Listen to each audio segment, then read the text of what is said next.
Good evening everyone. So today is Sunday, July 27, 2025. So update, nakapamalengke na kami kanina. So umupa na yung baha. So okay na.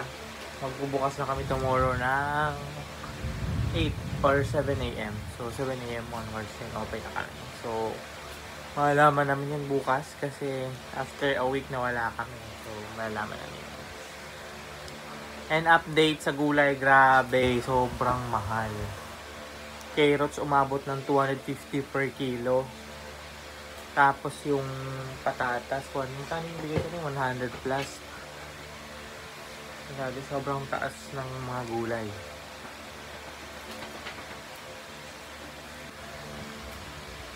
Ayan, so parang ting babaguhin sa costing, ganun pa din. Assist pa rin yung costing natin pero ang mahal ng gulay, grabe. Good luck kung may kikitain. So ayan, isa yan sa struggle mo pag nagkakarinderya ka kasi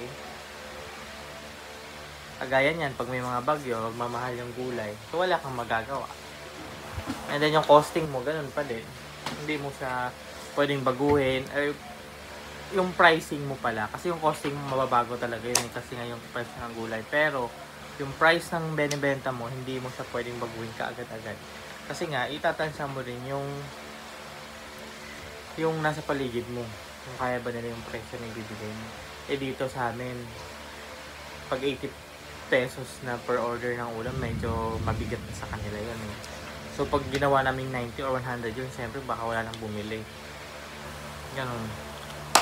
So bukas, malaman natin yung laban. Kung hanggang kailan, hanggang ilan yung kaya nating ibigay. Ayun lang. Good night.